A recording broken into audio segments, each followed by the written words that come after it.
Stand by. Contact. Good morning, good afternoon, good evening, ladies and gentlemen. This is Pit Talk, pulling pits and opinions with your host, Gunny G, where service members help service members, period. Follow, like, subscribe everywhere you get your podcast and on all social media platforms. Let me know how I'm doing. Any criticism is good criticism. Let's get into it because I know you don't get paid to listen and I don't get paid to run my suck. We got a special guest by the name of Dr.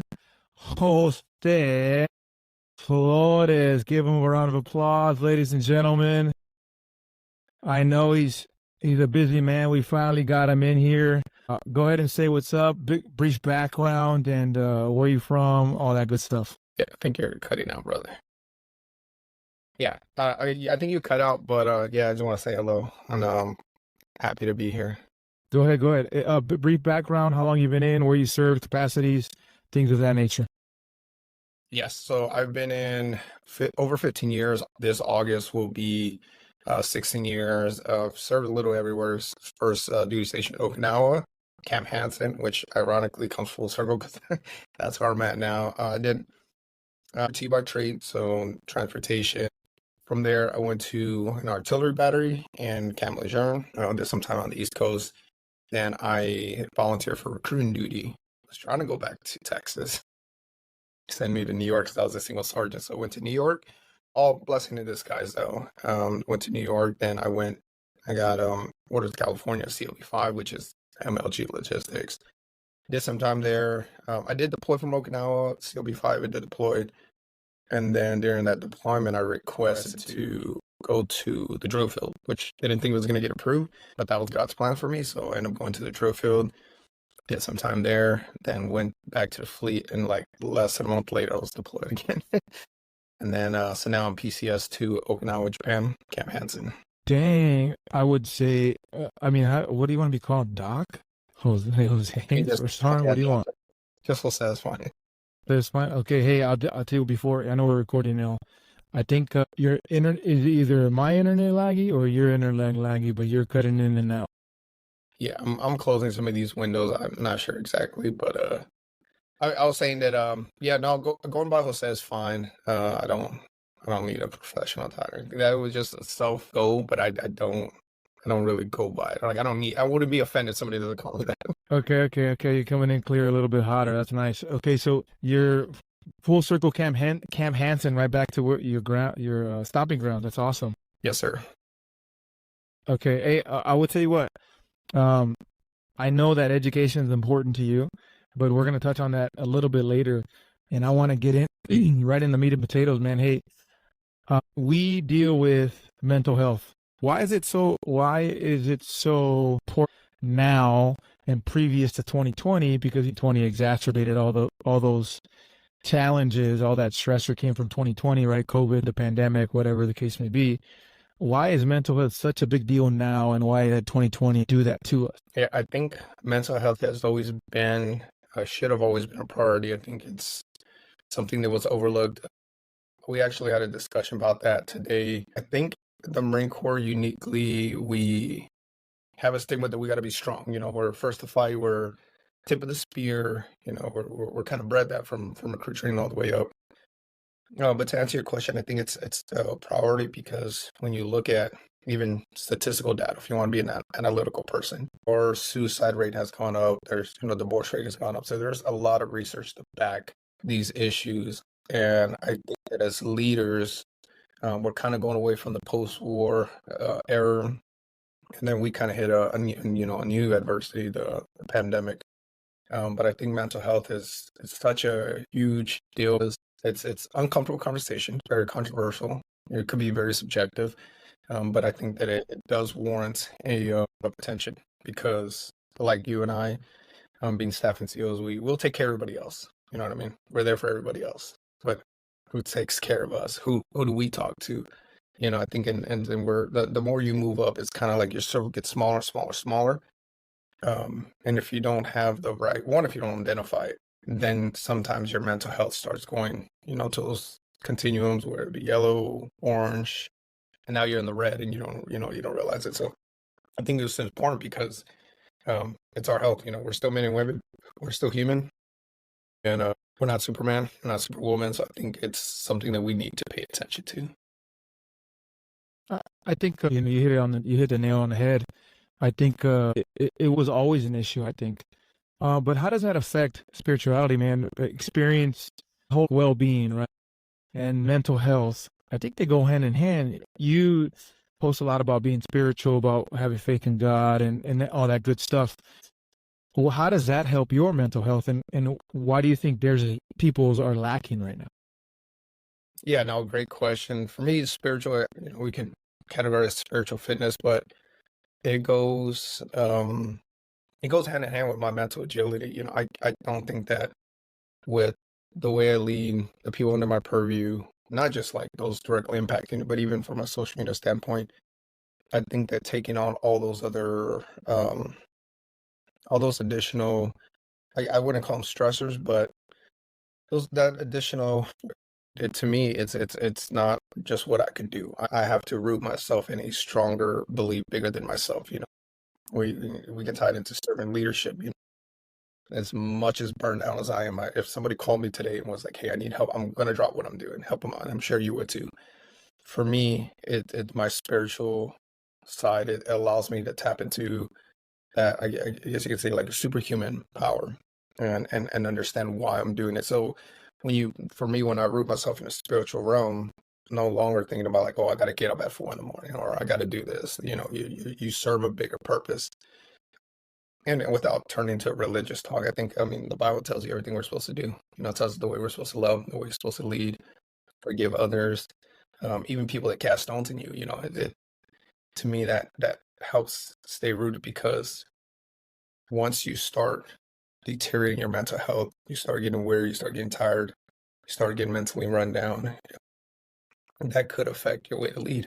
That could affect your resiliency personally. But then, like, how do I take on someone who's like, hey, I need to talk to you about my girlfriend that just left me, and I'm over here like, I don't care about that right now, bro. Like, I'm trying to take care of me. But Yeah. when you pray and you ask for that strength, to me, is just a daily refresher, and it roots me into like I'm serving a bigger purpose than just being a Marine or whatever. It's just being a servant, and taking care of brothers and sisters. So that's, to me, that's every morning I wake up, I prepare my mind for I call it the battlefield. Whether it be physical, mental, or even spiritual, because we fight a war that's not, and nobody wants to talk about it, but we fight spiritual war as well, and that could come in the form of other people. So to me, that's why it's important. To me, is hand in hand. I couldn't do, even a fraction of what I do if I didn't root myself in my faith. Good, man. That's good. It's definitely a battle of principality, not physical fitness, not physical battles, right? Spiritual battles. Yes, sir. Spiritual battles up here and in the heart.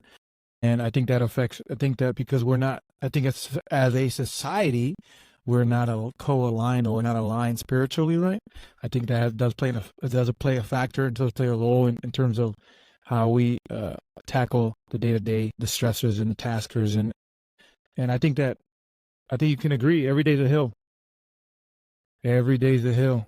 And if you don't attack it, well, I mean, you lose. You didn't even try. So I think we both can agree that spirituality is a big deal. It affects mental agility, and then obviously the three pillars: physical fitness. You can't have one without the other. You touched a little bit about physical fitness. How do those two play a factor in your physical fitness now, previous to when you were a young Marine? You're talking about the mental health and Spirituality. Yep. Yeah, I think it's just kind of, it's a full development. Physical fitness. It's one, yes, we're required to stay in shape, but a lot of it is it's like we call it therapy. You take on so much, and you need a way to release that stress, decompress. And some people sometimes, unfortunately, choose adverse ways to, whether it be drinking, partying. Those are de-stressors, because we take on so much as leaders. But now physical fitness, they all blend. Like, I need them all. Like, it can't be one without the other. I think they build off each other. In order to be resilient, mentally strong, I need my spiritual. I need to prepare the mind. And I've done so much research, especially in my college, between the mind and the body, and the connection between the two. So I feel like you can't have a strong mind if your body is not. I'm not saying that you have to like deadlift like 400, but I'm saying you have to be moving around, kinetically moving. Um, there's a whole psychological to it, like your confidence, your the way you project yourself, your health, So I think those are all blend together. They're all equally important. You can't have one without the other. It's good. Hey, thanks. I'm going to say doc. I don't know why I'm going to say doc, but I'm going to say doc. It just rolls off the tongue. You know what I'm saying? Anyways, I'll keep it going. I'll keep it moving. It's a big deal. A mental, physical, a spiritual. I think it's a three-headed monster. We got to hit all of them.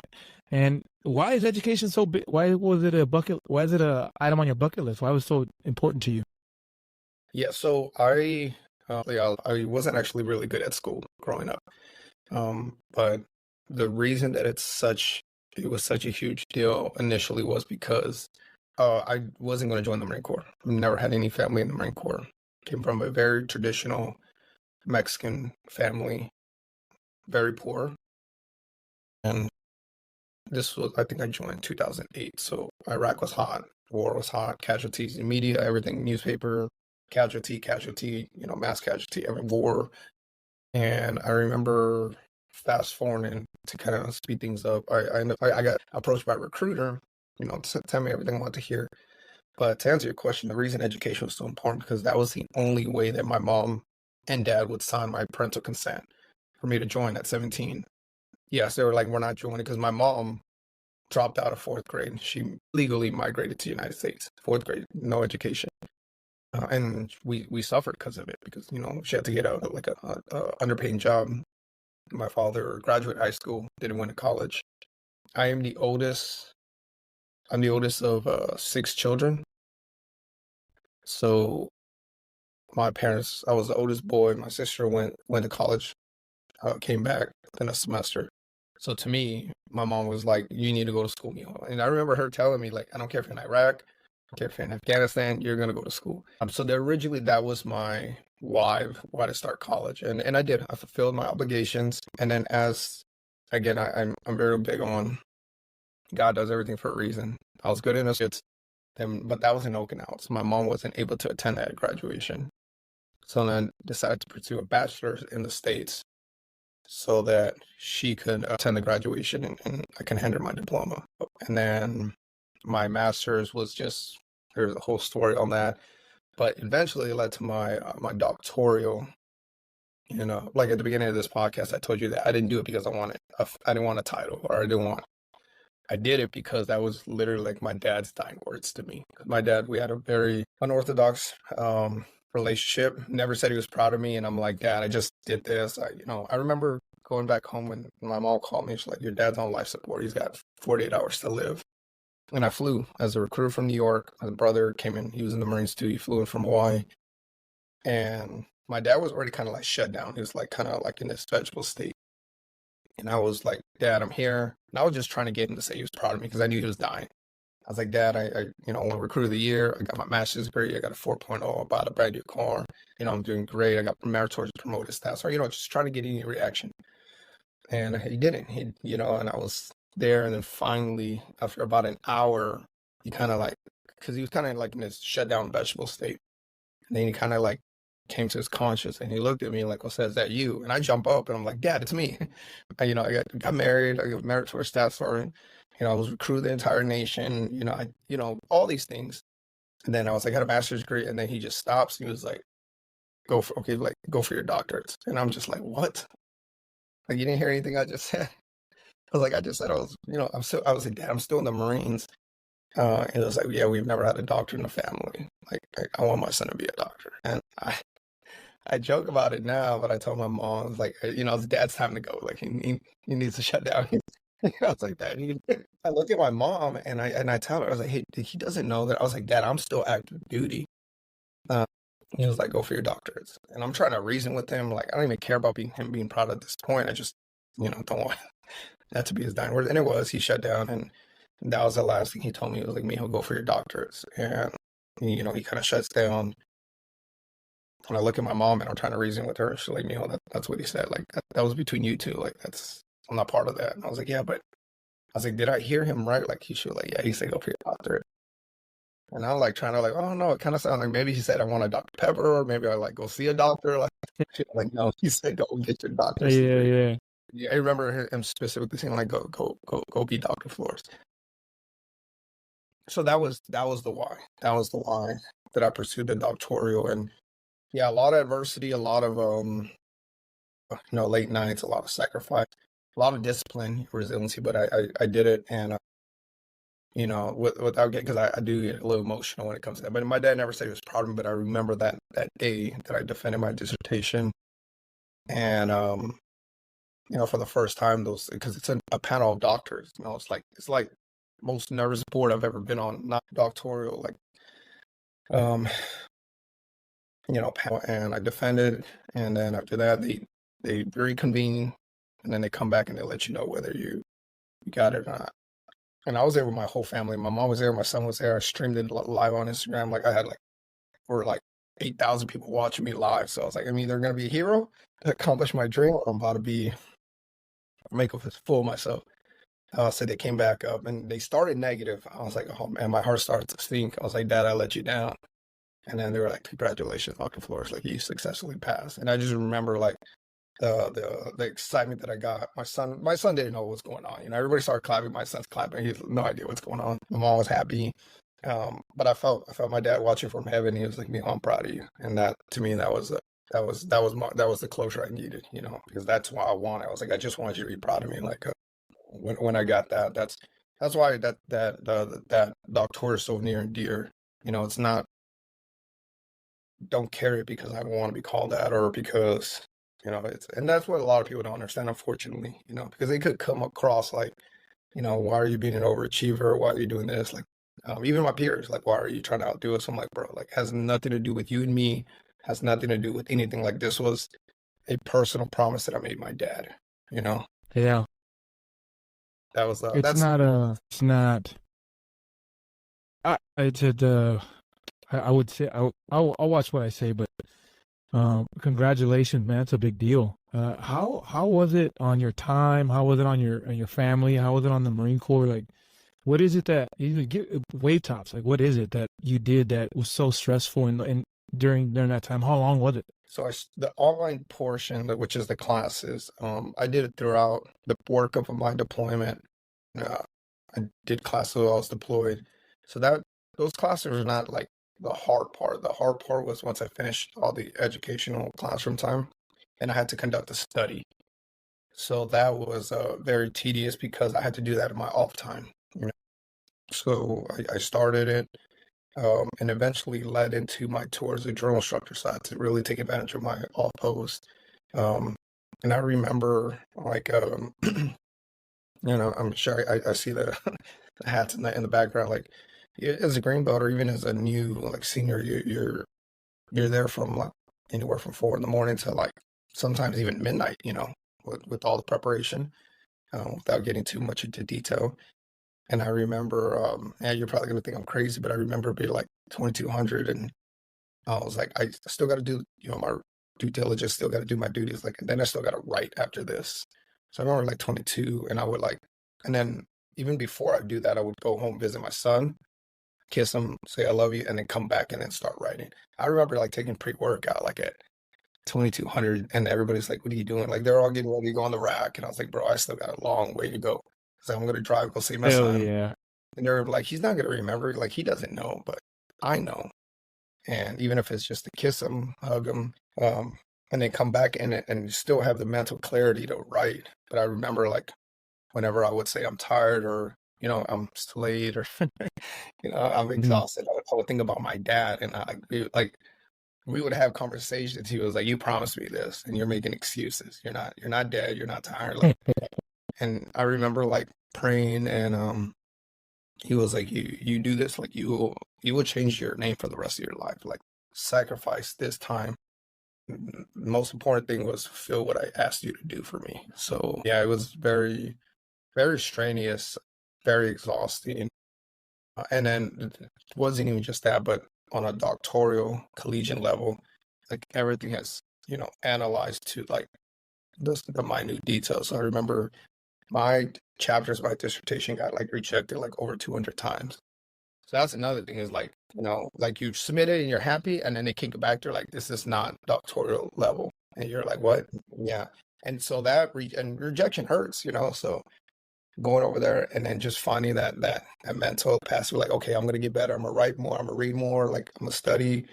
I'm gonna send it to my peers, have them, And there was not a lot. There was not a huge population of people in my circle that were even that level. So like, how do I ask them to edit a paper? And they're like, bro, like I don't know what you're doing. So yeah, yeah. So that was taxing, very very taxing. Yeah, and that's one thing people don't understand. Everybody's like, I want to go get an online degree. I was like, you can do that up to a master's, a doctoral.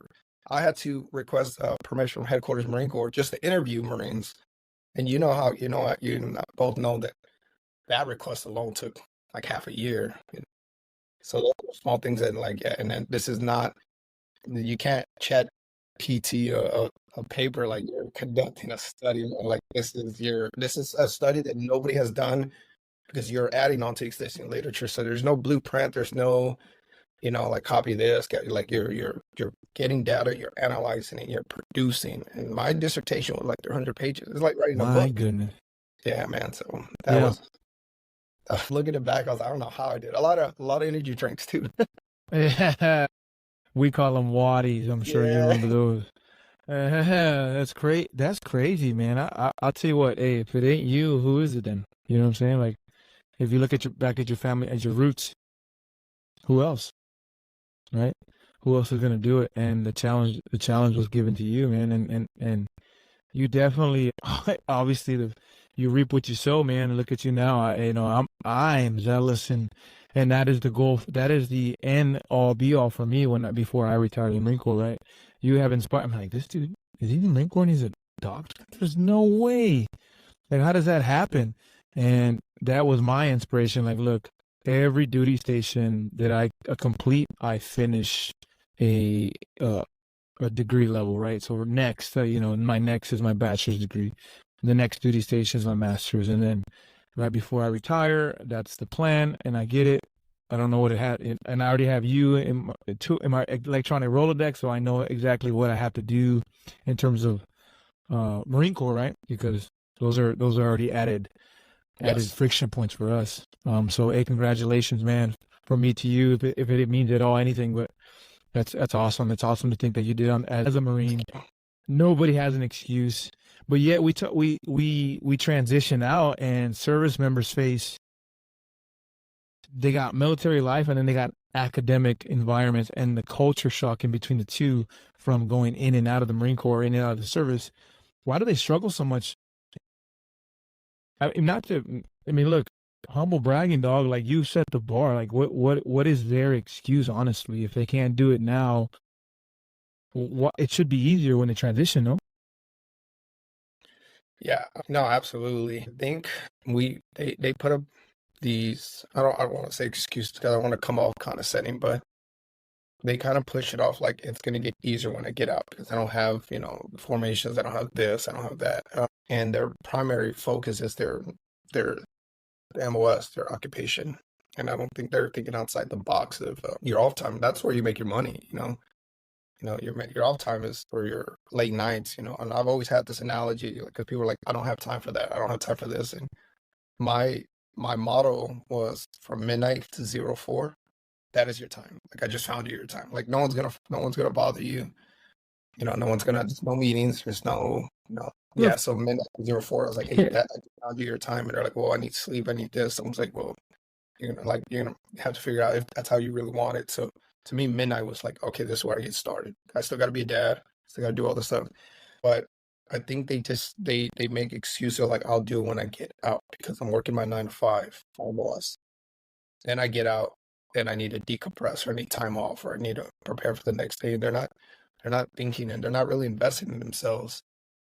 And I don't think that we promote as much either. Not that, we have to push and shove it down their throats, but if you look at cross population Marine Corps, like, not a lot of us go to school. We've had an increase, but we're not like the Air Force where they preach school, they preach, so I think it's they look at that's the next step. Like, I'm gonna go to school.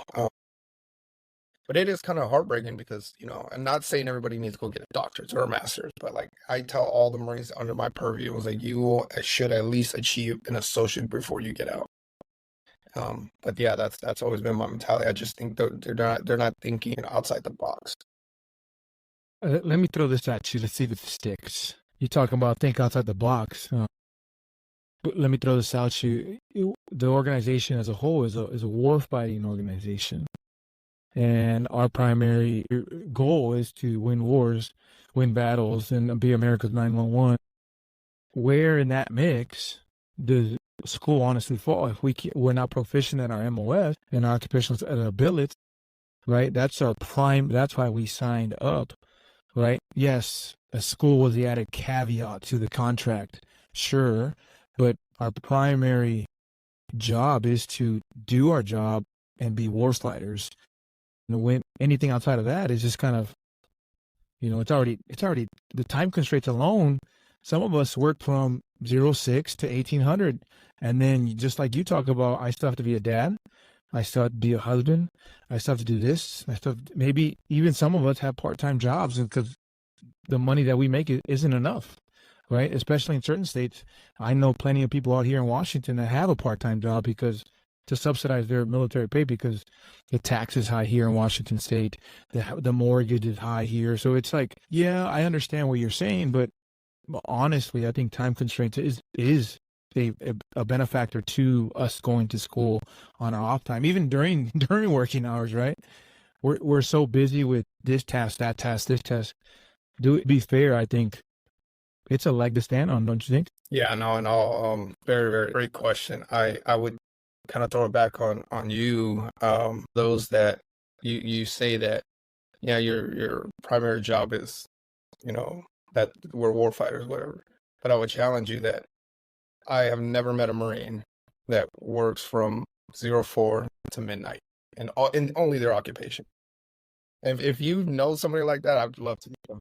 So if our job is, even if you do 04 to 1800 in their job, whether it be infantry, motor T, whatever. Outside of that, guess what do you think these young Marines, I'm not saying you have young Marines, because we walk the barracks. What do you think they're doing? Video games, TikTok, partying, drinking. So as the younger years, your first enlistment, I feel like you should invest in yourselves.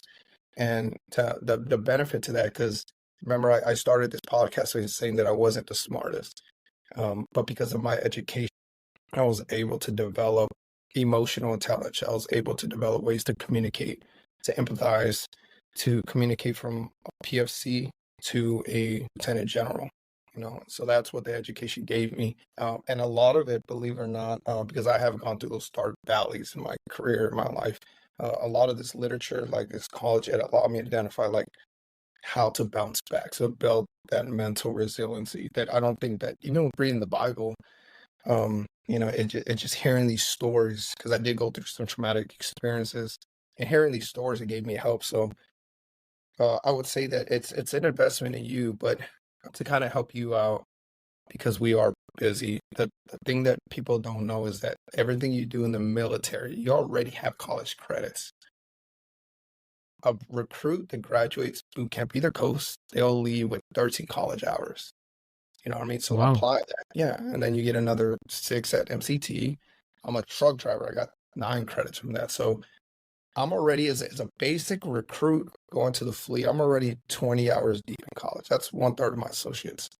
So they're helping you out. Now you just got to take your one class at a time. Don't overload it. Not saying you have to write a dissertation, but take one class at a time.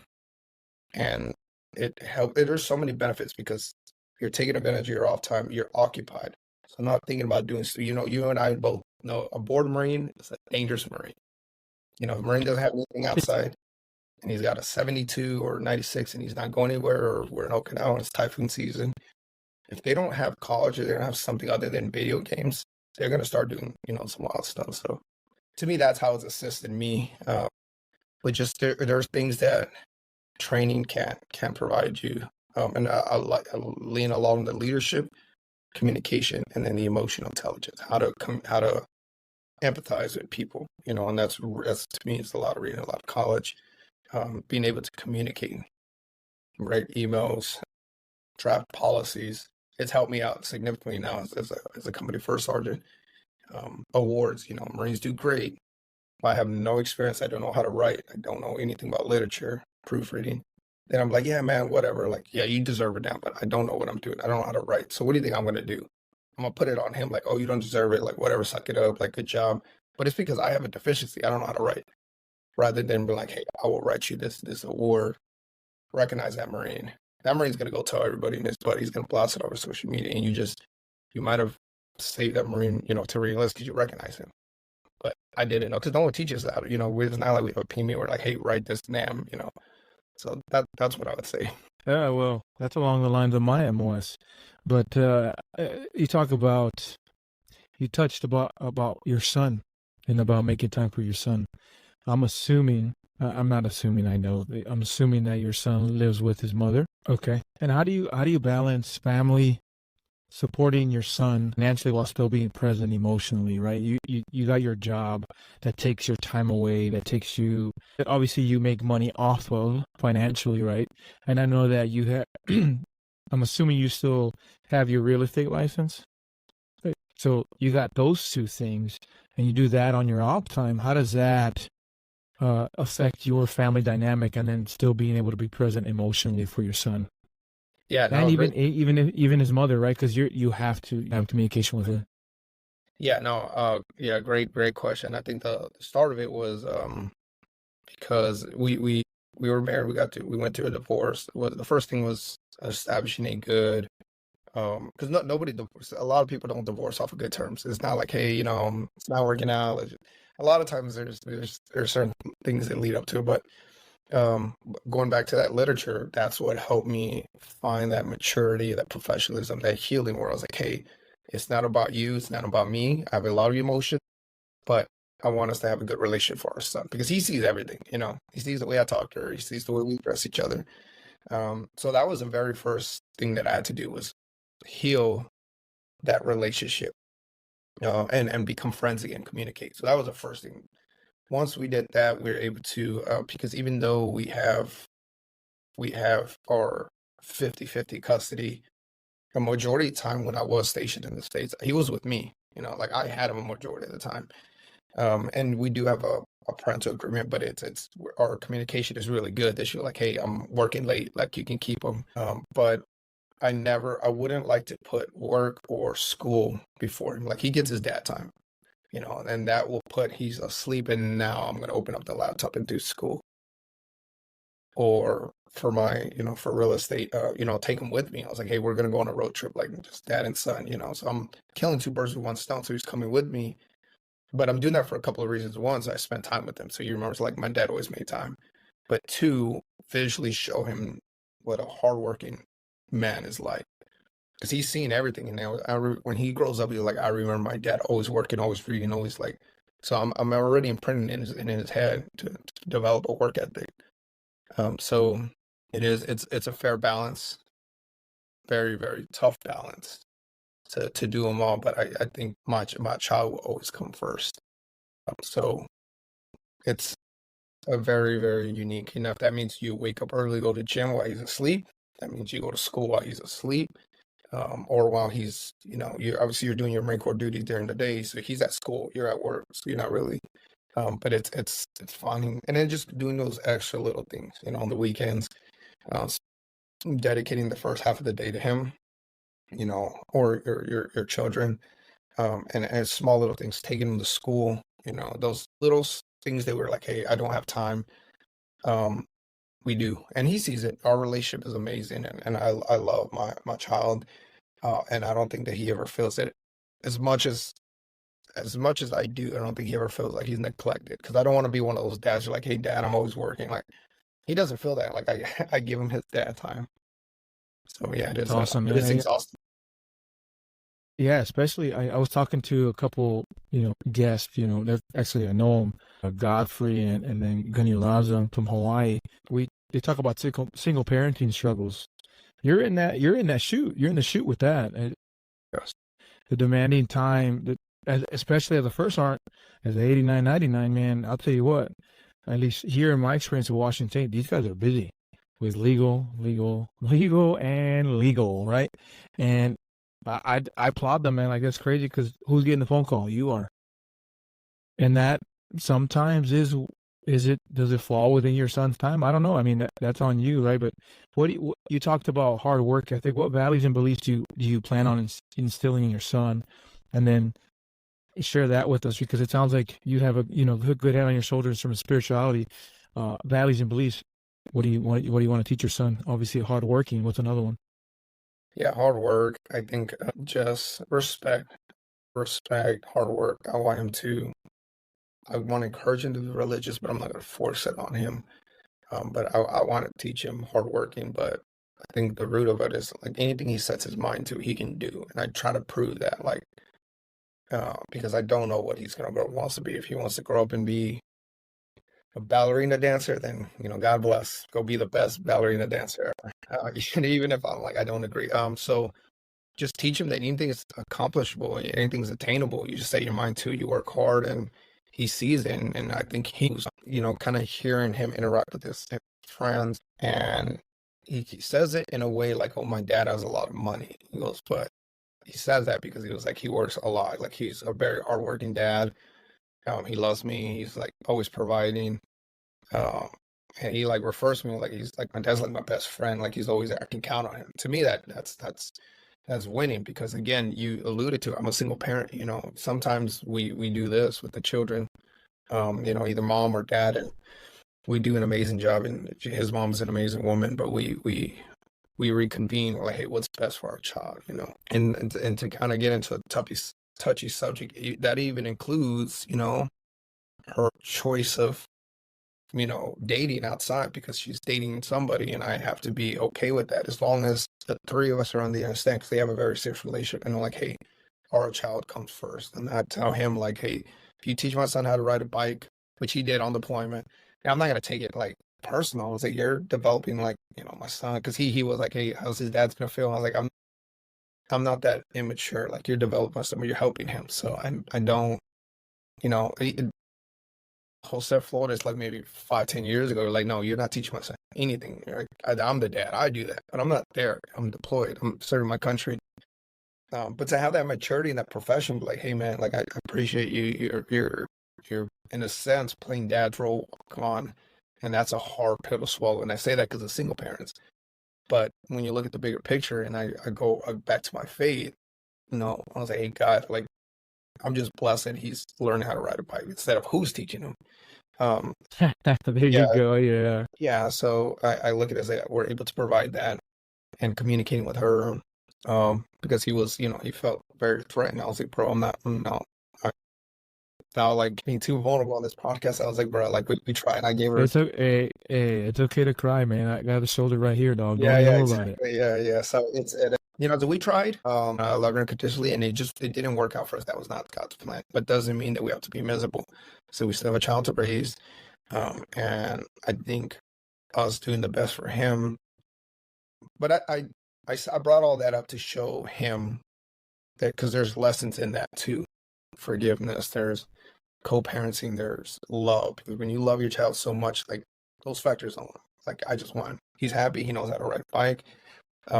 He sees healthy communication, he sees acceptance, he sees love, which is the foundation of things. Love. So that's what he gets to see. So that's what I want to teach him, rather than being emotional and showing him that it's not as easy as now I'm talking about it, but it wasn't that easy, like, coming up and learning. So that's where we're at now. I'll tell you what, like, we were in Japan. I wasn't even deployed. I was with my family, right? And I was teaching my son and my daughter, my two oldest, how to ride a bike. My son picked up like that, just kind of held the seat, took off. In about 2 to 5 minutes, he was in there, right? My daughter, though, she was getting emotional. She was frustrated. She started to cry. I'm like, baby, it's okay. I'm holding him. I'm not gonna let you go, right? And my buddy at the time, Eddie Nolasco, hey, shout out if you're listening. He said, I got it, don't, because he had 3 girls, or 2 girls at the time. He goes, I know they're emotional. I got it. You take your son, and then I'll take her, because his 2 daughters already knew how to ride a bike. So we're just out there hanging out. And I'm sitting there, as I'm paying attention to my son, my daughter's laughing. And I look back and I go, hell no. this dude just taught her how to ride a bike. I'm like, and I got super immature inside. I mean, I was turning red. I was like, that's my job. He just took my job. And, like you said, five years ago, it would have been, I don't think so. Right. And now it's kind of with time and space and experience. It's like, I look back and I'm like, hey, at least you learned how to ride a bike, so just like you said. Talk about time, prioritize self-care, dude. It sounds like you prioritize no self-care and, and, and maintain, how do you maintain your identity, dude? Like, you say midnight is your time. I'm like, I'm sleeping, and the devil comes out at 2 a.m, so I don't want to be up when he's up. Yeah, yeah. So how do you keep your self identity? How do you care for yourself in the midst of all this chaos? Yeah. So maybe I probably should have explained this as well. So the midnight to 0 to, that's not every day. You can't realistically sustain it. I have the days that I know that, Mondays can be a long day, Thursdays will be a long day, Saturdays will be long. So I pick in those times that I can, but I do need my alone time because, like, for me, gym is like my time to put on music, decompress, things like that. So it's you have to plan, and even like the times that it's not like peak level, or like I also have to. I think that people taught me this, but to like plan like naps. You know what I mean? Like if you're like, hey man, he's at school, you already know what I'm talking about. Yeah, you already know. Underneath the stairwell. Yeah, he's at class, he's at school right now, and I have something going on. I was like, man, I'm gonna power down for like 20 minutes because I still like it's like noon and I'm not going to bed till midnight. So, small little things like that, and you learn how to master and conserve your energy. Or even if it's, you're done with the day, so I put him to sleep. It's midnight. I'm gonna sleep for an hour until 1, wake up at 1, and then continue. So it's not. I'm not saying that you consecutively do it because you will burn. And I've tested my limits, brother. I've gone. I think the most was 3 days no sleep, and it wasn't. I would never encourage that. I would never solicit that. Yeah, it landed me in the ER due to exhaustion. Yeah, dehydration, and this was our recruiting duty. I got hospitalized, and Wow. yeah, I was again trying to run for make recruit of the year. I was doing school. I got tested my limits, but now that could be a good and bad thing because I was like, all right, now I know. Let me see how close I can get to it. So you 2 days is good. Yeah, you play a dangerous game, but that's how you sustain it. You just knowing yourself. I know when I'm like, all right, I'm about to tap out. Yeah, very very exhausting. But yeah, dude, I'll tell you what, in the depot, that happens. You stay up for 48 hours, easy day. You know what I mean? Like, easy, maybe not easy day, but you're definitely like, in your alphas wobbling, right? You know what I'm talking about. I try to get that uniform right, everybody else's uniform. But how do you strategies, tools? How do you obviously develop mental toughness yourself through adversity, through your own adversity, but how do you take that and then give it to somebody else? Yeah, so I say some of your habits. So because people ask me this, like, how do I build that? Some of your daily habits. I'm a very huge advocate for. I start with a devotional. I wouldn't press that on somebody who's not religion, but what I do encourage them in the morning, when they get up and they're getting ready for the day, they're shaving, doing whatever, is to listen to like a motivational video or a podcast, something positive. So that's the first thing I tell them. I was like, hey, you need to start your mind right. So I tell them to kind of implement that. Listen, I love Eric Thomas. I love, Ray Lewis. I love Jocko. I love Denzel Washington. So a lot of these motivational speakers, I'll listen to them, and they're building to their words have meaning, and there's a whole psychological to it. You're producing good energy. And I would tell them, write out their goals visually so they understand what it might not be college. It might be, I want a men relationship with my ex or whatever it is, and have those goals, you write it out. And I would say too is really invest in a good circle, people that are going to keep you they're rooted, grounded, and people that are not going to tell you what you want to hear. if you're wrong and you vent to them about a relationship, you need that friend that's going to tell you like, hey man, you kind of messed that up. Like, you're not right, or you could have done this differently. Somebody to be an honest broker. So I'd say, yeah, adopt a good people. And the last thing I tell them is they really need to, because only they can see and dissect their own life. They need to weed out like the thing that's not healthy for them. And a lot of that might be relationships. A lot of it might be, friends that bring them down, or people that, kind of drain their energy. Because I think that was one of the hardest pills I had to swallow too, was there were certain close friends and there were certain families that were just knocking me down or talking behind my back or trying to encourage me to, I'm sorry, you speak. No, I'm good. I'm listening. Can you hear me? I can hear you. Good. You're good to go. Don't worry, I'll edit it. Oh, you're muted now. Can you hear me now? Yep, you're good. All right, let me know if you can hear. Can you hear? Yeah, Can you hear me? Yeah, I can hear you now. Okay. Don't worry, I'll edit it out. I'm a jack of all trades, master of none. So I figured this out on not doing the hard way. Let me ask you this. You talk about, you said set your goals, right? How does the growth mindset contribute to resilience and overcoming challenges for you? And then take that and then give it to some of the listeners right now. I need that right now. Jose, tell me what I have to do and why I need the growth mindset in my success in my life. All right, can you repeat that one more time? So you said, how do I get, or just, kind of, because it was like in and out. You talked about set your goals, right? You took the goals and what do you want to do, right? And that is kind of in lines of the growth mindset, right? And when we talk about mental resilience, we have to have the look forward, the growth mindset, do this, right? How did you take that mindset, be successful within your own means? How do you take that and give it to another service member? Like, look, this is what you have to do. This is a trend that I saw. Here's what you need to do. Yeah, no, great question. I think because you write it down, you can say you're manifesting or you're planning, but you need to align your daily habits towards that goal.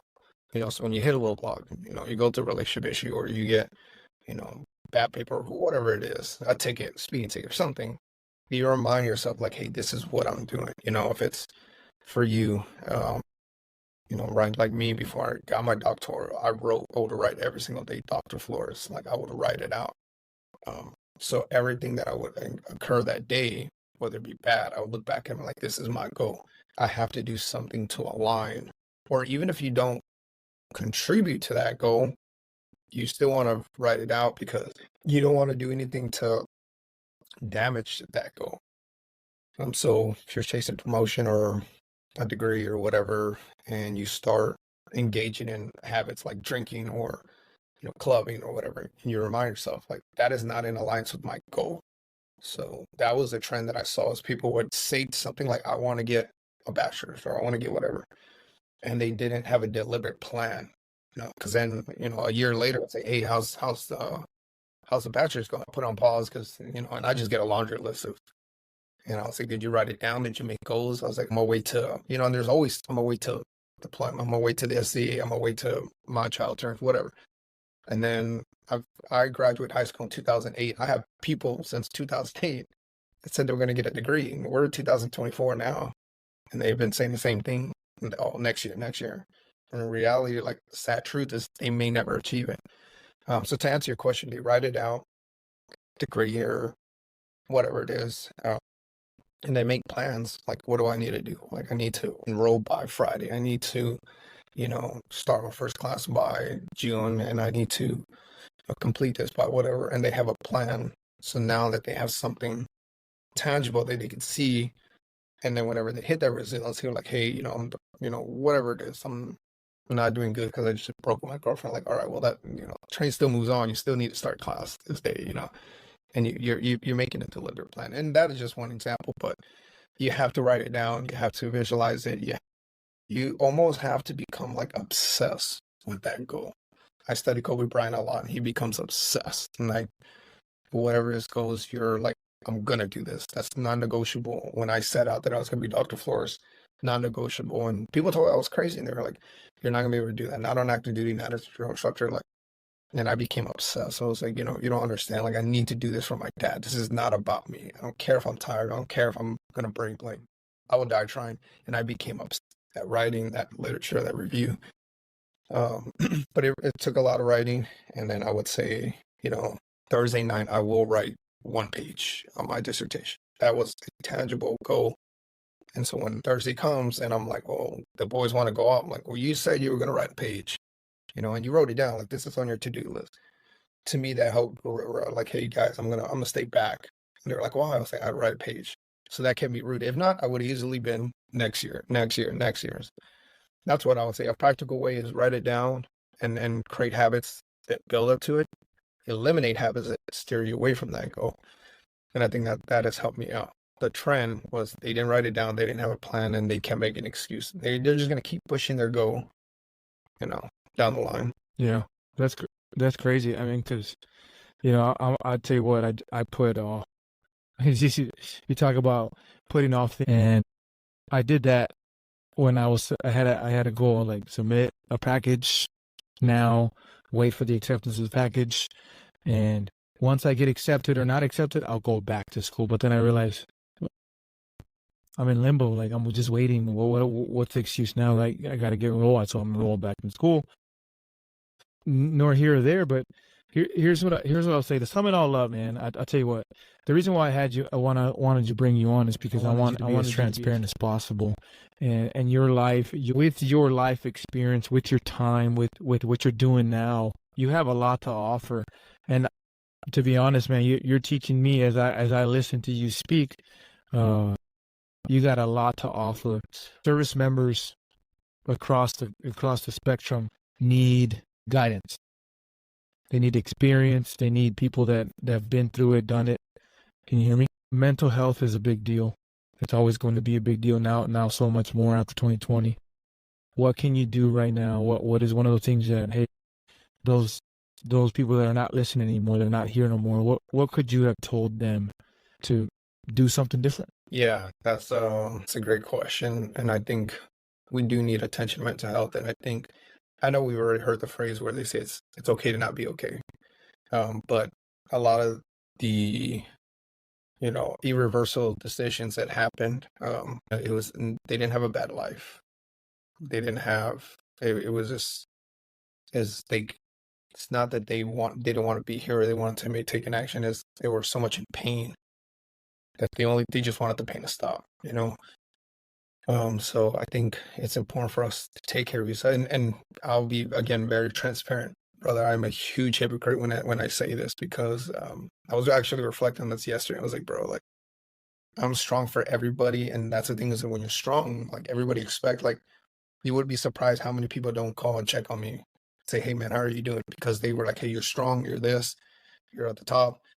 And I'm like, it hit me yesterday. I was like, because in our class, they're like, "Who checks on you? Like, who's your circle? Like, who's your one that hits you up and say, 'Hey, brother, I know you're strong, you're Superman, but who checks on you?'" And I thought of it, and I was like, I really couldn't think of anybody. I was like, that's sad, because if I didn't have the resiliency, or if I were to put myself, another person, same profile, same accolades, and they didn't have that, I was like, what if they went through a dark time? In your darkest time, who can you call on? And that was a very, like, I didn't know how to respond. And I was just like, to me, I'm quick on my toes. I was a recruiter, brother, too. So, like, I know how to fire back.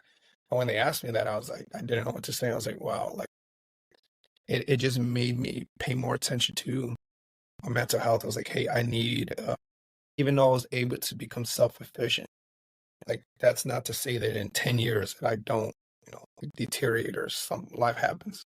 So I would say that I think we need to pay more attention and put people in our inner circle, that if today, right now, I was on the verge of doing something very dark, who would I call?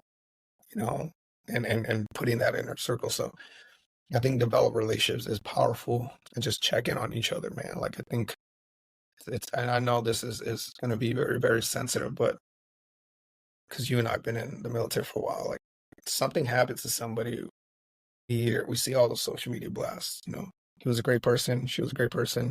If you ever need somebody, call me. Like, don't ever feel like you're alone. Like, they say that after the fact, but then I would say, like, why not do that now? Why not? Why can't I text you and be like, hey man, are you just ready to check how you doing? Like, hey Flores, what's going on, brother? Like, I know you're doing a lot, you're doing great. And I just want, and I not saying that I don't, I do, and that's a fault of mine because then I will tell, even if I'm doing bad, even if I'm like, hey man, I got to write a paper, I'm like, hey man, I'm good, thank you for checking on me, and then that's that.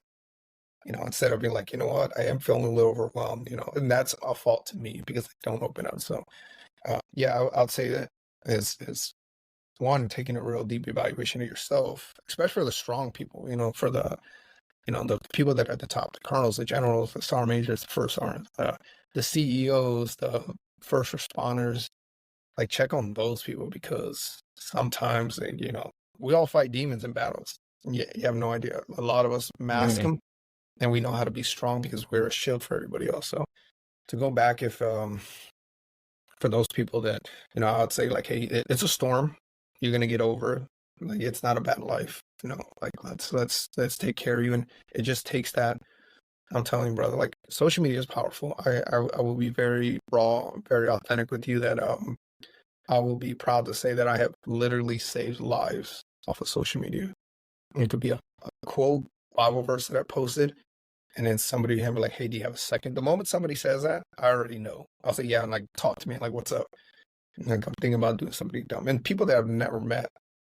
And I was able to tell, yeah, that's powerful, man. And to me, that's why I root myself in God. I'm like, God, that was you.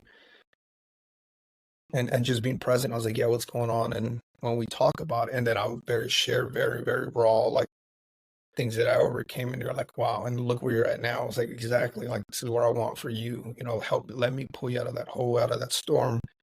That storm's gonna pass, and then you're gonna be fine. And I think that's all they needed. We call it the dark hour. Like, we need to pull them out of the dark hour. Let the storm pass. But being there, but we need to check on our people. I think that's what it comes down to, and genuine care, not like, hey man, you good? Good. All right, bro. Like, yeah, I think that's powerful. So I giggle because that's on the line. It's just like you hit it times. Those are the things that I do. Oh yeah. Are you good? Okay, good. All right, I'll talk later. But it's real quick and snappy. It's like, is that real genuine concern about your brother? Right? Are you your brother's keeper? That's the biggest question you got to ask yourself. Are you? I mean, if you are, then what are you doing to do that? Right? And I always think about, you talk about root yourself in word, in the gospel, right? Peter in the boat, Jesus comes out, right? He goes, come on, come walk on the water with me, right? Not verbatim like that, but he's like, come on. And he's like, okay, I'm going to come. And he's walking, he's focused. Mind is steady, it's quiet, and he's focused on what he needs to be focused on, which is Jesus at the time, right? And that could be anything for us. And I'm not virtue signaling by any means. If you're listening, like, it's just that could be your focus. That's what you're focusing on. And for us, it's just Jesus. And for him, it was Jesus at the time. And he was focused, and walking. And then all of a sudden, he got distracted. That's the you talk about darkest hour. Is, I think a lot of them, and may they rest in peace. They're distracted. They're not focused on what they need to be focused on. And like you talk about it, they're focused on the wrong thing and they got distracted on the pain, and it hurts too much. But that's a time where you really have to lean into something, right? Whether it be, holistic well-being, physical well-being, whatever it is that you lean into it. When you're brokenhearted, lean into those things. And if you're listening, man, that's good, Doc. I appreciate that. It's if it didn't help me, it helped somebody for sure. But it does help me. So I appreciate your time. I know you're a busy man. You out there in Quantico, right? You said? Yes. First sergeant school, is that where you're going? Yeah, first sergeant course. You're not a real first sergeant yet. I got you. That makes sense. You got to learn how to be one. That's why I've been drinking my first sergeant water. I did it at Fiji, right? Fiji. That's the only water should be in the world. Anyways, but yeah, man, I know you're in Quantico. I know you got time. I know we'll do it. You got to probably do some homework, get some sleep, and do your devotion. So I appreciate your time. And ladies and gentlemen, this is Pit Talk, pulling pits and pins with your host, Gunny G, where service members help service members. Follow, like, subscribe everywhere you get your podcasts, and on all social media platforms. Let me know how I'm doing. Any criticism, good criticism, and where can they reach you at if they want to know more about Dr. Jose Flores? You hear me? Yes, yeah. So the last thing I heard, where you can reach in, I am on social media. I have Facebook, Instagram. I do have email. So either one of those, and I'm sure we'll probably end up tagging them. And yeah, reach out to me. Like I'm here to help out because I think God puts us in position and allows us to experience things so that we can help others. We had to go through the storm to help out. So I'm here to help out. Absolutely. Absolutely. Ladies and gentlemen, we are out. Hit that the wrong button. Sucker.